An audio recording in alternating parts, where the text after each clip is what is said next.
తర్వాత మరి వెంటనే సినిమాలు అవకాశాలు రాలేదండి మీకు? వెంటనే చేశా కదా విరాటపురం వెంటనేనా? గ్యాప్ ఏం లేదు. లేదు అసలు నీది నాది ఒకే కథ రిలీజ్ బిఫోరే బజ్ వచ్చింది. సెన్సార్ వాళ్ళు చూసి బాగా అప్రిషియేట్ చేయడం, ఇండస్ట్రీలో కూడా చాలా మంది ఫోన్ చేయటము. అప్పటికే నాకు సుధాకర్ చెరుకూరి గారితో కమిట్ అవ్వటం బిఫోరే. రిలీజ్ 2 రోజుల ముందే సుధాకర్ చెరుకూరి గారు అడ్వాన్స్ ఇచ్చారు నాకు విరాటపురం. ఆయనకి ఎలా కనెక్ట్ అయ్యారు మీరు? ఆయన అంటే తెలుసుకున్నారంటే శర్వానంద్ గారు, మేము మా టీజర్ రిలీజ్ అయినప్పుడు శర్వానంద్ గారితో వాళ్ళు షూటింగ్ లో ఉన్నారు. శర్వానంద్ గారు చెప్పారంటే ఆ టీజర్ రిలీజ్కి వచ్చినట్టుంది మాకు శర్వానంద్ సార్, టీజర్ రిలీజ్ కు ఏదో, అదే వీడిని పట్టుకోండి, ఇలాంటి యంగ్ డైరెక్టర్స్ పట్టుకోండి, చాలా బాగుందట సినిమా అని శర్వా గారు రికమెండ్ చేశారు. ఓకే. శర్వానంద్ గారు రికమెండ్ చేస్తే ఆయన పిఆర్ఓలకు చెప్పి నన్ను పిలిపించారు. సో అలా మన వంశీ శేఖర్ ఫోన్ చేసి శేఖర్ అన్న ఫోన్ చేశాడు. నువ్వు ఒప్పుకున్నావా అన్నాడు. అంటే ఏం ఒప్పుకోలేదంటే, ఏం ఒప్పుకోకు, ఇట్లా మంచి ప్రాజెక్ట్ ఉంది, నువ్వు రా అని చెప్పేసి తీసుకెళ్ళాడు. శేఖర్ యంగ్ డైరెక్టర్స్ కి బాగా హెల్ప్ చేస్తాడు, ఎంకరేజ్ చేస్తాడు, ప్రొడ్యూసర్లకు చెప్పడం. ఇప్పటికి కూడా మన పిఆర్ఓలు వాళ్ళే, ఎప్పుడైనా నేను చెప్తున్నాను కదా, నాకు తెలిసి పర్సనల్ గా కూడా వాళ్ళే. నాకు తెలిసి శేఖర్ నాకు 2-3 డైరెక్టర్ల గురించి ప్రొడ్యూసర్లకు చెప్పడం, ఆ ఫీల్ ఉన్నవాడు. కరెక్ట్ అన్న, 100%. అవును. అది రాణా ఎలా వచ్చారండి సినిమా? ఇది కదా అదే మన విరాటపురంలోకి చాలా యాదృచ్ఛికంగా జరిగింది సార్. సురేష్ బాబుకి చెప్పమన్నారు మా ప్రొడ్యూసర్స్. నేను సురేష్ బాబు గారు చెప్తే సురేష్ బాబు గారికి నచ్చింది వాళ్ళ ఇంట్లో. అప్పుడే రానా గారు ఏదో ఎయిర్పోర్ట్ నుంచి వచ్చాడు. సురేష్ బాబు గారికి బాగా నచ్చింది. 2-3 అవర్స్ నరేషన్. అది ఎక్స్ట్రాడనరీ కథ చెప్పారు, అది ఇది క్లాసిక్ లవ్ స్టోరీ, అట్లా ఇట్లా నన్ను పరిచయం చేశాడు. అంతే పరిచయం చేశాడు. నేను వెళ్ళిపోయాను. అంటే ఇంక ఇంటికి కూడా రీచ్ అవ్వలేదు. నాకు ఫోన్ చేశారు సురేష్ బాబు గారు.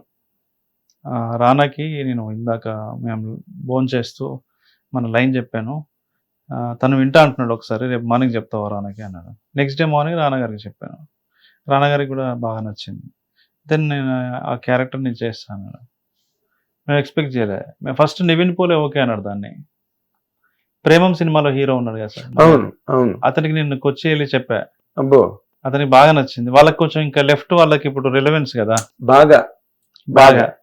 ఆయనకి వివచ్చు పాపం, చాలా రోజులు నాకు ఫోన్ కూడా చేశాడు నాకు. అవునా? కానీ మనకేంటంటే ఇక్కడ ఈయన ఒప్పుకున్నాడు అనేసరికి పెద్ద కాదు కదా, ఈయన ఒప్పుకున్నాడు, పెద్ద ప్రొడక్షన్ హౌస్. సో అని ఇంకా అలా సురేష్ బాబు చెరుకూరి సుధాకర్ గారు కంబైన్డ్ గా చేశారు కదా project. Main Sudhakar sir, Sai Pallavi సినిమాలో అంతా సాయి పల్లవి గారు పెద్ద వ్యవహారం. సెకండ్ సినిమా సాయి పల్లవి గారితో. కానీ విరాటపురం వాస్ ఫెంటాస్టిక్ ఫిల్మ్. మీకు మంచి పేరు వచ్చింది, సినిమాకి మంచి సక్సెస్ వచ్చింది. బట్ ఆ తర్వాత మీరు ఒక యాంగిల్లో మీరు ఆలోచించుకుంటే పెద్ద హీరోలు సినిమాలకి ఆ బ్రాకెట్ లోకి ఎందుకు వెళ్ళలేకపోయారండి? Rana was very big hero. లేదు అంటే నేను యాక్చువల్లీ ఏంటంటే సార్, ఫస్ట్ ఒక కథ రాశాం, ఇది విరాటపురం తర్వాత. అది కొంచెం స్టార్తో చేయాల్సిందే ఉండే. రాస్తున్నప్పుడు ఒక స్టేజ్కి వెళ్ళిన తర్వాత నాకే ఇది మళ్ళీ క్లైమాక్స్ ప్రెడిక్టబుల్గా ఉంది అని 1 year వర్క్ చేసే దాని మీద. అది పక్కన పెట్టేసి మళ్ళీ వేరే కథ రాశాను. ఎక్కువ రైటింగ్ మీద స్పెండ్ చేయడం వల్లనే లేట్ అయింది సార్ వాస్తవానికి. అంటే కనెక్ట్ అయ్యారా ఎవరికైనా పెద్ద హీరోలకి మీరు? అసలు ఆ ప్రసక్తే లేదా? లేదు, 1-2 నేను ఇప్పటికీ టచ్ లో ఉన్నాను. ఎవరండి ఆ 2? త్వరలో చెప్తాను మీకు. మీరేంటి అన్ని సస్పెన్స్ లో పెడతారు? ఇందాక కమర్షియల్ రైటర్ పేరు చెప్పలేదు, అంతకు ముందు ఇంకెవరి పేరు చెప్పలేదు. అడిగితే ఇప్పుడు కమర్షియల్ రైటర్ పేరు చెప్పడం వల్ల అంతకు ముందు పేరు కూడా చెప్పలేదు మీరు. బాగా ఏం చెప్పండి, ఇప్పుడు హీరోల పేరు చెప్పాను అనుకోండి, తాడు లేదు, ఉంగరం లేదు, అడ్వాన్స్ పోలేదు వాళ్ళకి, కథ ఓకే అవ్వలేదు. కథ ఓకే అయింది ఎవరికి? అదే చెప్తున్నా కదా, కథ ఓకే అయింది, ప్రాజెక్ట్ కన్ఫర్మ్ కాదు సార్.